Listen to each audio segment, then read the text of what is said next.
শুরুতে যদি আপনার পরিচয় একটু বলেন যে আহমদিয়া মুসলিম জামাতের কোন দায়িত্বে আপনি আছেন, কতদিন আছেন? আমি আহমদিয়া মুসলিম জামাতের কেন্দ্রে লন্ডনে কাজ করি।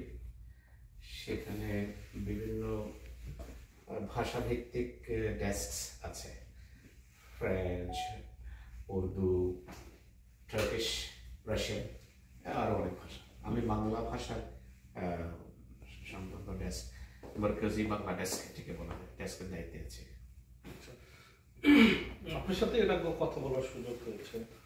তো আসলে বৈশ্বিক পরিস্থিতিতে যেটা ঘটছে এখন সারা বিশ্বে, আসলে আমি যদি খুব রিয়েলিস্টিক কোশ্চেনে যাই, খুব গতানুগতিক আলোচনা না গিয়ে, সেটা হচ্ছে যে আমাদের যে নতুন প্রজন্ম, এটা সব ধর্মের ক্ষেত্রে নতুন প্রজন্ম একেবারে পরীক্ষিতভাবে ধর্মবিমুখ। তারা ধর্মীয় অনুশাসন কিংবা ধর্মের চর্চা কিংবা ধর্ম সম্পর্কিত যে ভাবনা, এগুলো নিয়ে তাদের ভিতরে কোনো আগ্রহ নেই। এই ব্যাপারটাকে আপনি যেহেতু দীর্ঘদিন আহমদিয়া মুসলিম জামাতের সঙ্গে কাজ করছেন, মানুষের সাথে কথা বলছেন এবং সরাসরি এই বিষয়গুলো নিয়ে আপনার কাজ করার সুযোগ রয়েছে, আপনার কাছে কি মনে হয় যে কেন এমন ঘটছে? আসলে কারণটা কি? এর কারণ হলো, যারা ধর্ম নিয়ে কাজ করে, যাদের আদর্শ হওয়ার কথা, যারা ধর্মের কথা বলে, ধার্মিক হওয়ার ভান করে বা ধর্মের লেবাস ধারণ করে, পোশাক পরে, তাদের ভিতর তারা দ্বৈততা দেখতে পায়, ডুয়ালিটি দেখতে পায়।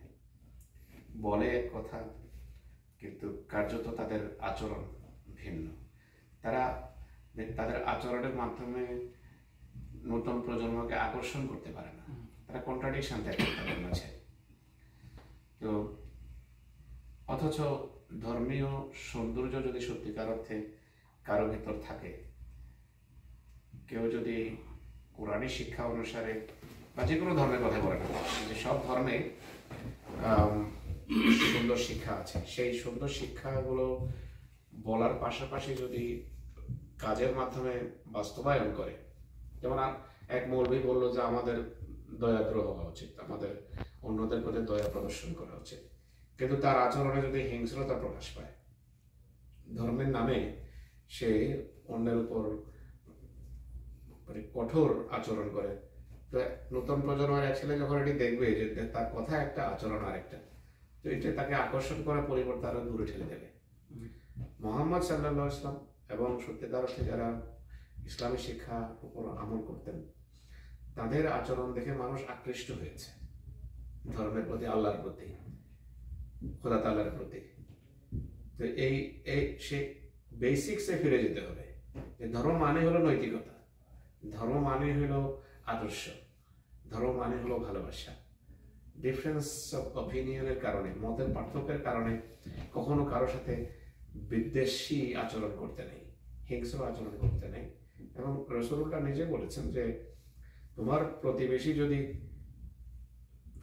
তুমি রাতে পেট ভরে খাবে আর তোমার প্রতিবেশী ক্ষুধার্ত রাত যাপন করবে, এটি যদি হয়, তাহলে নিশ্চিত হয়ে তোমার ভিতর কোনো ধর্ম নেই, তুমি কোনো ধর্মের অনুসরণ করছো না। তো একজন মুসলমান যদি এটি দেখে যে তার প্রতিবেশী হিন্দু হোক বা বৌদ্ধ হোক বা খ্রিস্টান হোক, সে গরিব, তার দারিদ্র বিমোচনের জন্য যদি চেষ্টা করে, তাহলে সে এর প্রতি আকৃষ্ট হবে। ঠিক একইভাবে এই প্রজন্মকে আকর্ষণ করতে হবে। এছাড়া শুধু লেকচার দিয়ে আর জাগতিক স্বার্থের অন্ধ অনুসরণ করে প্রজন্মকে আল্লাহর প্রতি আকর্ষণ করা যাবে না, এটা একটা উপায়। আর একটা হলো, ধর্ম কিন্তু জীবন্ত খোদাকে তুলে ধরে। ধর্ম, খোদা যে এক জীবিত সত্তা, তাকে পরিচিত করাই ধর্মের মূল উদ্দেশ্য। আর রাসূলুল্লাহর যুগে এটাই হয়েছে। তিনি তার বিভিন্ন যে দোয়ার গ্রহণীয়তা, বদরের যুদ্ধে 300 জন মুসলমান 1000 স্ট্রং যোদ্ধার বিরুদ্ধে জয়যুক্ত হওয়া, এটি শুধু মিরাকেল ছিল না, এটি দোয়া। আমি যদি বলি যে আহমদিয়া মুসলিম জামাতের স্পেসিফিক কোনো প্রোগ্রাম আছে কিনা প্রজন্মকে সম্পৃক্ত করার ক্ষেত্রে, যেটা অনেক বেশি ওয়ার্ক করে? আমাদের তো পুরো ক্যামেরা কিন্তু আমাদের পুরো কার্যক্রম এই প্রজন্মকে আকর্ষণ করার জন্য নিবেদিত। আমার অনেক কার্যক্রম অ্যাক্টিভিটিস আমাদের আছে। আমাদের একটা সংগঠনই আছে রীতিমতো Khuddamul Ahmadiyya, the youth of Ahmadiyya Muslim community, যাদের যাদের যাদের 7 বছর থেকে শুরু করে 40 বছর বয়সীমে যারা রয়েছে তারা এই সংগঠনের অন্তর্ভুক্ত। তাদের জন্য বিভিন্ন এডুকেশনাল অ্যাক্টিভিটিস আছে, তাদের মোরাল এডুকেশনের ব্যবস্থা আছে, তাদের ফিজিক্যাল ট্রেনিংয়ের ব্যবস্থা আছে, এবং পড়ালেখা এবং জাগতিক শিক্ষা দীক্ষায় যেন তারা এক্সেল করে সেই জন্য বিভিন্ন মানে আমাদের পরিকল্পনা রয়েছে। জামাত আহমদিয়া একটা জেনারেশনকে প্রকৃত অর্থে সুষ্ঠু জেনারেশন হিসেবে গড়ে তোলার জন্য যত কার্যক্রম দরকার সবকিছু এখানে আছে। আমি যদি জানতে চাই, আমরা জানি যে আমাদের মুসলিম জামাত শুরু থেকে বিভিন্ন দেশে নানান ধরনের প্রতিবন্ধকতার মুখোমুখি হয়েছে।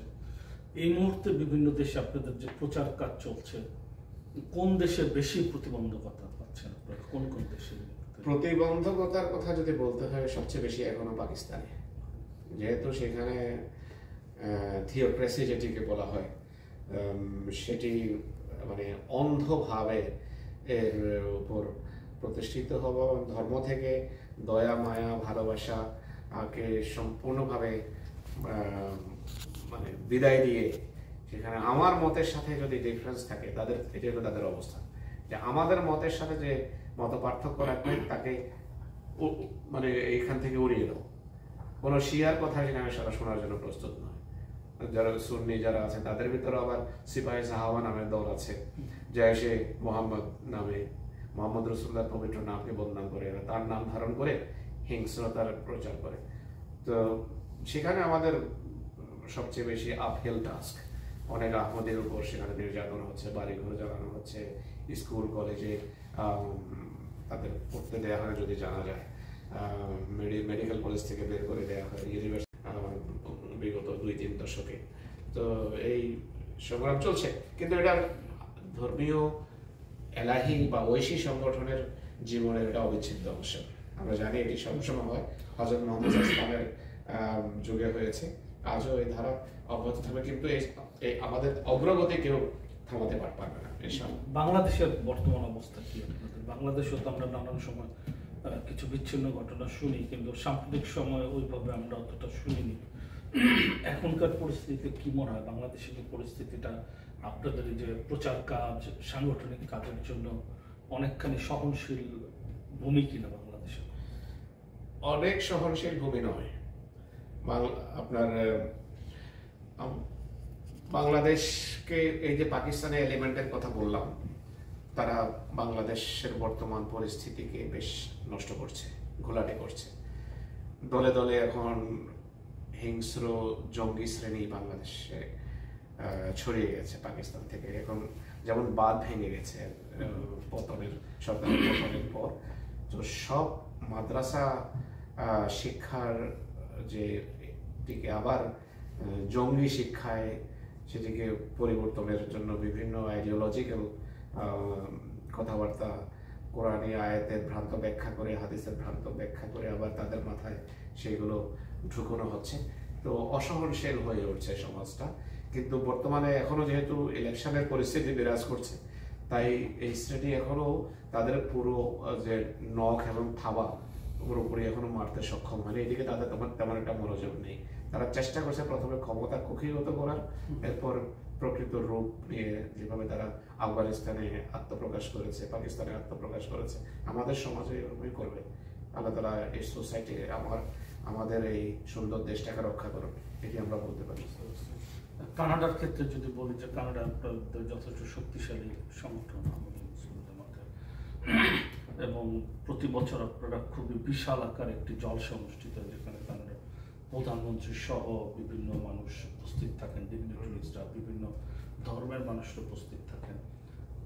কানাডায় যে আপনাদের কার্যক্রম চলছে, এবং এই মুহূর্তে কিরকম আপনাদের রেসপন্স বলতে আমি এটা বোঝাচ্ছি যে গতিতে আপনারা প্রচারণা কার্যক্রম চালাচ্ছেন, আপনারা যেভাবে আশা করছেন সেই তুলনায় কি অনেক বেশি রেজাল্ট পাচ্ছেন কিনা, এবং বিস্তৃতিটা কতটুকু? আপনি ঠিক বলেছেন, কানাডায় আমাদের কার্যক্রম আল্লাহ তাআলার ফজলে অনেক ভালো।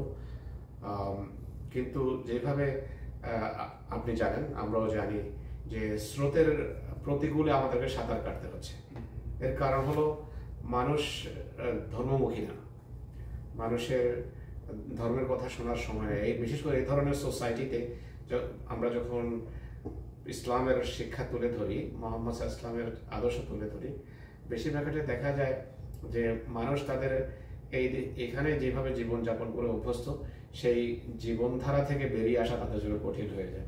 যেমন অনেক অনেক শ্বেতাঙ্গ আহমদী হচ্ছে, আল্লাহ তাআলার ফজলে ইসলাম গ্রহণ করছে, কিন্তু তাদের জন্য কঠিন এবং স্রোতের বিপরীতে যে সাঁতার, সেটি হলো যে তারা এখানে যেভাবে ড্রিঙ্কিং এ অভ্যস্ত বা অন্য যে কোনো অনেক কিছু আছে যেটা আপনি জানেন এই সমাজে, সেগুলো থেকে ফিরিয়ে আনা এটা একটা দীর্ঘ সংগ্রামের দাবি রাখে।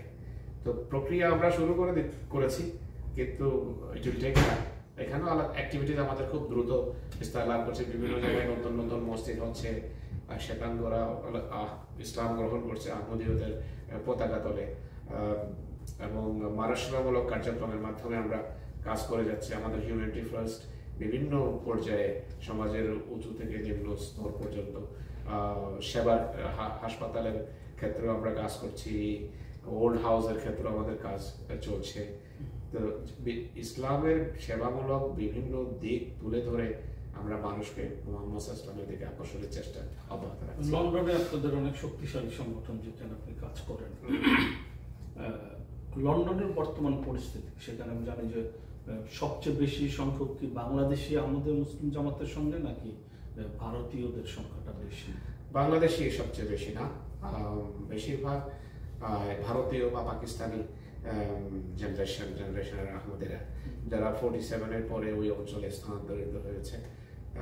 পাকিস্তানে যখন নির্যাতন হয় আমাদের উপর, তখন দলে দলে আহমদীরা সেখান থেকে হিজরত করেছে। তো কিছু তো ইউকেতে, কিছু কানাডা, আমেরিকা, এভাবে পাশ্চাত্যে এবং পৃথিবীর অন্যান্য অঞ্চলে ছড়িয়ে পড়েছে। সবচেয়ে বেশি কোন দেশে আপনাদের? লন্ডনে, মানে ইউকেতে? ইউকেতে সবচেয়ে বেশি কোন দেশের এই প্রশ্ন করেছেন আপনি? হ্যাঁ, সবচেয়ে বেশি পাকিস্তানি। কিন্তু অবস্থান করে বাইরে কি ইউকেতে বেশি, কিনা ইউকে কি আমেরিকাতে বেশি? বেশি ইউকেতে। ইউকেতে কিরকম এখন সারা বিশ্বে কি পরিমাণ সংখ্যক হবে আপনাদের, আমাদের মুসলিমের সদস্য? সংখ্যা নির্দিষ্ট করে বলা কঠিন, কোটি কোটি, বেশ কয়েক কোটি আল্লাহ তাআলার ফজলে আছে। গত বছরও সারা পৃথিবীতে আমাদের 2.5 লক্ষ লোক আহমদী হয়েছে সারা পৃথিবীতে। মানে 2024 সাল, 2024 যে বছর, আমাদের বছর শুরু হয় জুন টু জুন, ওইভাবে ফাইন্যান্সিয়ালি 2.5 লক্ষাধিক লোক আহমদীরা ইসলাম গ্রহণ করেছে। আরেকটা জিনিস আমি জানতে চাই, সেটা হচ্ছে যে এই যে আপনারা কাজ করছেন, অনেক নতুন মানুষ আপনাদের সঙ্গে যুক্ত হচ্ছে, আপনারা বিভিন্ন কার্যক্রম চালাচ্ছেন, আলটিমেটলি কি মনে হয় আপনাদের কাছে যে এই কার্যক্রম আমাদের প্রতিনিয়তই তো ধারা চেঞ্জ হচ্ছে, সবকিছুর ধারা চেঞ্জ হচ্ছে। যেমন আমি ইতিমধ্যে উল্লেখ করেছি যে মানুষের ভিতরে আসলে এক ধরনের ধর্মবিমুখতা রয়েছে, বিশেষ করে পাশ্চাত্য সোসাইটিতে, যেখানে আপনারা বেশি কাজ করেন। আমি যদি বলি আমেরিকা, কানাডা, ইউকে প্লাস ইউরোপের যে বিভিন্ন দেশগুলো, সেগুলোতে। তো আমাদের মুসলিম জামাতের আসলে সংগঠনের ভবিষ্যৎ আপনি কি দেখতে পান? এই ভবিষ্যৎ তো আমি বা আপনি, কোনো মানুষ নির্ধারণ করবে না। এটা যেহেতু ঐশী সংগঠন, তো আল্লাহ তাআলা পূর্বেই হযরত মুহাম্মদ সাল্লাল্লাহু জানিয়ে দিয়েছেন যে ইসলামের সূর্য যতদিন পশ্চিম থেকে উদিত না হয় ততদিন কিয়ামত আসবে না। পাশ্চাত্য একদিন ইসলাম গ্রহণ করবে ইনশাআল্লাহ। এখন না হলে, আজকে না হলে, কালকে না হলে পরশু অবশ্যই করবে। তাদের এই যে সভ্যতা, এই সভ্যতাকে এখন যে সমস্ত জিনিস কোনো সভ্যতাকে ধ্বংস করে, সেগুলো সৃষ্টি হয়ে গেছে এই সময়, এবং এক জাতি অন্য জাতির উপর হামলার জন্য এখন প্রস্তুত। এটা আমরা জানি, দিস ইজ দ্য রিয়ালিটি। তো এদের এই অহংকার যখন চূর্ণ বিচূর্ণ হবে, তখন তারা আবার মোহাম্মদী শিক্ষার দিকে ফিরে আসবে, এটি জামাতে আহমদিয়ার বিশ্বাস। হযরত মির্জা গোলাম আহমদ কাদির আলাইহিস সালাম লিখেছেন যে আজ থেকে 300 বছর অতিবাহিত হবে না, পৃথিবীর সকল শ্রেণী সকল ধর্মের অনুসারী ইনশাআল্লাহ হযরত মুহাম্মদ রাসূলুল্লাহকে গ্রহণ করবে, এবং এইভাবে ইসলাম পৃথিবীর অন্য সকল মত এবং পথের উপর জয়যুক্ত হবে।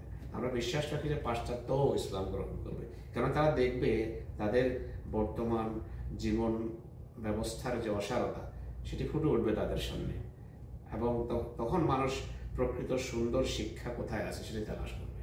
তো যারা নৈতিকতার সংগ্রামে এগিয়ে থাকবে সেই নৈতিকতার দিকে মানুষ ন্যাচারালি উইলি নিলে আকৃষ্ট হবে। আসলে আমি এর আগে আপনার সাথে কথা বলেছি, আপনার সাথে কথা বলা সবসময় আনন্দের। তো আমি যেটা খুবই সরাসরি জানতে চাই যে আমার যেটা অবজারভেশন, দীর্ঘদিন আমার সুযোগ হয়েছে আমাদের মুসলিম জামাতকে দেখা, যে সাংবাদিক হিসাবে যখন আমি বাংলাদেশে ছিলাম তখন থেকে নানান ধরনের সংখ্যালঘু হিসাবেই তাদের উপরে নানান ধরনের নির্যাতন আক্রমণ ছিল, আমরা সবসময় সেগুলো নিয়ে প্রতিবেদন করেছি, কথা বলেছি। কানাডাতে এসে আমি একটা সময় দেখতাম যে অনেক বেশি কমিউনিটি কানেক্টিভিটিটা ছিল আহমদীয়া মুসলিম জামাতের, কিন্তু গত 4-5 বছর যদি আমি বলি, বিশেষ করে 20 সাল থেকে কিংবা 19 সাল থেকে এটা অনেকখানি ম্রিয়মাণ, কানেক্টিভিটিটা আমার কাছে কম মনে হয়। কেন কম মনে হয় সেটার আমি ব্যাখ্যা দিই। আগে যেরকম আমরা দেখতাম যে অনেক কমিউনিটি বেজ ইভেন্ট আমাদের মুসলিম জামাতের, তো কোরআন প্রদর্শনী, তারপর হচ্ছে যেমন এখানে খুবই প্রশংসিত ছিল, আমি যদি ভুল না বলে থাকি, একটা ইভেন্ট করা হয়েছিল আমাদের মুসলিম জামাত বাংলাদেশ থেকে।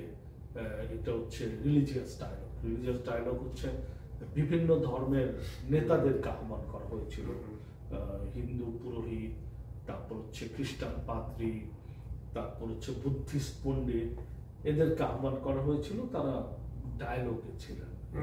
এই ধরনের অনেকগুলো আয়োজন ছিল, কিন্তু গত 4-5 বছরে আয়োজনগুলো খুবই ম্রিয়মাণ দেখি না আমরা খুব একটা। যেহেতু আমাদের মুসলিম জামাত শান্তির কথা বলে, ভিন্ন ধারার কথা বলে, তারা একটা অন্য ধর্মের সবাইকে নিয়ে সহিষ্ণুতার সোসাইটির কথা বলে, এই ধরনের কর্মসূচিগুলো এখন একটু কম কেন? এটা কি বাজেট জনিত কোনো বিষয় নাকি আপনাদের দৃষ্টিভঙ্গি জনিত কোনো ব্যাপার? আমার মনে হয় কোথাও কোনো গ্যাপ আছে, হয়তো আপনার সাথে যোগাযোগ কমে গেছে, যারা আপনার সাথে যোগাযোগ করে আমাদের কমিউনিটির, নতুবা অ্যাক্টিভিটিস আমাদের বৃদ্ধি পেয়েছে। আমি অ্যাক্টিভিটিসটা বলতে চাই আপনাদের যে কমিউনিটি তার ভিতরে না, মনে করেন যে আমাদের যে এখানে আরো বাংলাদেশি কমিউনিটির কথা বুঝতে পারছি আমি। হ্যাঁ, এই কমিউনিটি বেজ অ্যাক্টিভিটি, হ্যাঁ, সেই ওই সাইডে হয়তো কিছু আপনার কথাতে কিছু সার আছে, বাস্তবতা আছে, কিন্তু আমি পুরো চিত্র জানি না যে আমাদের বাংলাদেশ সে অ্যাক্টিভিটিজ এখানে কি কি করছে বা কি করে নাই বিগত বছরগুলোতে, ওরা হয়তো আপনাকে ভালো চিত্র দিতে পারবে। নতুবা আমাদের মেইন লাইন যেটি আছে জামাতের, সেক্ষেত্রে তো আমাদের অ্যাক্টিভিটিজ অনেক বৃদ্ধি পেয়েছে। যেমন 2023-এ আমি যখন এখানে ছিলাম তখনও অল রিলিজিয়াস কনফারেন্স হয়েছে, আমাদের হিন্দু বৌদ্ধ খ্রিস্টানদেরকে ওখানে বনে আমাদের সেন্টারে ডাকা হয়েছে, আমার উপস্থিতিতেই সেটি ঘটেছে। তো অ্যাক্টিভিটিস চলছে, কিন্তু বাংলাদেশ আমি জানি না তাদের অ্যাক্টিভিটিস কি কমে গেছে কি কমে যায়নি, কিন্তু কমা উচিত না, বরং আমার মনে হয় এটা বৃদ্ধি পাওয়া উচিত, এবং পেয়েছে হয়তো, কিন্তু আপনার সাথে হয়তো সব ক্ষেত্রে যোগাযোগ হয়নি। সর্বশেষ যেটা আমি জানতে চাই, আসলে আপনাদের আগামী পরিকল্পনা, আমি জানি আপনারা দীর্ঘমেয়াদী পরিকল্পনা নিয়ে কাজ করেন, যেহেতু এটা একটা ইসলামিক সংগঠন, সারা বিশ্বে আপনাদের শাখা রয়েছে, প্রচার প্রচারণা রয়েছে, সাংগঠনিক তৎপরতা রয়েছে। এই মুহূর্তে আমাদের মুসলিম জামাত কি ভাবছে নিজেদের সংগঠনকে আরো এগিয়ে নিয়ে যাবার জন্য, কিংবা ইসলামের বিকাশ প্রচার এবং প্রসারের জন্য?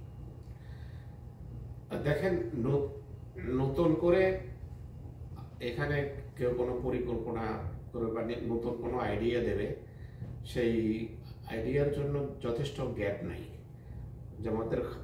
আমাদের যারা খলিফারা ছিলেন তারা সব কিছু আউটলাইন করে দিয়ে গেছেন অ্যাক্টিভিটিসের, যে এই করতে হবে, এই করতে হবে, এই করতে হবে, এই করতে হবে, এখন শুধু ওটার উপর প্র্যাকটিস করা। তো যেভাবে আপনি বললেন যে হয়তো কোনো কোনো ক্ষেত্রে আমাদের এখানকার কমিউনিটির প্র্যাকটিসে হয়তো কোনো ঘাটতি আসতে পারে, আমি জানি না, হয়তো এটা নাই, হয়তো তারা অ্যাক্টিভিটিস করে যাচ্ছেন, কিন্তু সব ক্ষেত্র, every area, every avenue have been explored. আর জামাতের খলিফারা দিক নির্দেশনা পরিষ্কারভাবে দিয়ে দিয়েছেন যে জেনারেশনকে এডুকেট করতে হলে এটা করো, এটা করো, এটা করো, rich to everybody, rich to every house, find out what are the problems they are facing, what are the challenges they find themselves in, সেগুলো সলভ করার জন্য খলিফারা রীতিমতো উত্তরও দিয়ে গেছেন যে এর সমাধান হলো এটি, এর সমাধান হলো এটি, এর সমাধান হলো এটি। ব্যক্তিগত সমস্যারও উত্তর দিয়েছেন, আবার ফ্যামিলি প্রবলেমেরও উত্তর দিয়েছেন, ওভারঅল কমিউনিটির সমস্যা আছে সেগুলোরও তারা উত্তর দিয়েছেন। তো আমাদের নতুন কিছু এখন আবিষ্কারের দরকার নেই, সব বলে দিয়ে গেছেন, শুধু আমাদের কতটা আমরা এটাতে নিজেদেরকে নিয়োজিত করি সেটা হলো বিষয়। আমাদের সাথে যুক্ত থাকার জন্য ধন্যবাদ আপনাকে, এবং আমরা খুব আনন্দিত আপনাকে পেয়ে।